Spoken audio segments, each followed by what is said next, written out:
ഇന്ന് വഴുതനങ്ങ ഉപയോഗിച്ച് ചപ്പാത്തിക്കും ചോറിനുമൊക്കെ കൂട്ടാൻ പറ്റുന്ന നല്ലൊരു കറി ഉണ്ടാക്കാം. കറയുള്ളതിനാൽ മുറിച്ച് വെള്ളത്തിലേക്കിടാം. ശേഷം നന്നായി കഴുകിയെടുത്ത് കുക്കറിലേക്ക് മാറ്റാം. വെളുത്തുള്ളിയും 2 തക്കാളിയും അതിനൊപ്പം കുക്കറിലേക്ക് ചേർക്കാം. മഞ്ഞൾപ്പൊടി, 1 സ്പൂൺ വെളിച്ചെണ്ണയും 1/4 ഗ്ലാസ് വെള്ളവും ഒഴിച്ച് ആവശ്യത്തിന് ഉപ്പും ഇട്ട് കുക്കറിൽ 3 വിസിൽ അടുപ്പിക്കാം. ഇത് നന്നായിട്ട് വെന്ത് ഉടയേണ്ടതാണ്.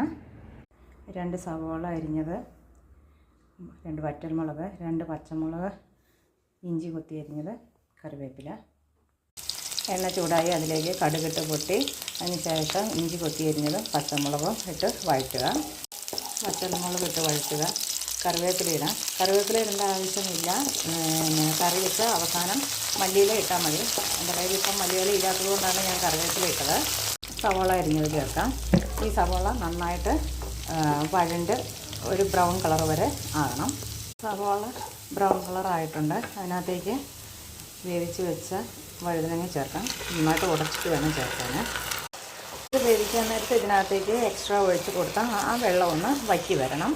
ഇത് ഇങ്ങനെ കുഴഞ്ഞിരിക്കുന്ന ഒരു രീതിയിലാണ്. ഇത് ചപ്പാത്തിക്കും പിന്നെ പത്തിരിക്കും അങ്ങനെയൊക്കെ കൂട്ടാൻ ഒത്തിരി നല്ല കറിയാണ്. പിന്നെ ഇതിനകത്ത് നമ്മൾ മസാലപ്പൊടികൾ ചേർത്തിട്ടില്ല. നമ്മൾ പച്ചമുളകും വറ്റൽമുളകും ഇഞ്ചി വെളുത്തുള്ളി അങ്ങനെയുള്ളതൊക്കെയാണ് ചേർത്തിരിക്കുന്നത്. അത് ഇങ്ങനെ തന്നെ കൂട്ടാൻ നല്ലതാണ്. പിന്നെ മസാലപ്പൊടി ഇട്ട് കൂട്ടണം എന്നുള്ളവർക്ക് അങ്ങനെ ചേർക്കാവുന്നതാണ്. ഞാനിപ്പോൾ ഇതിൽ നിന്ന് കുറച്ച് കോരിയെടുത്തതിന് ശേഷം ബാക്കിക്കകത്ത് കുറച്ച് മസാലപ്പൊടികൾ ചേർത്തിട്ട് എടുക്കുകയാണ് ചെയ്യുന്നത്.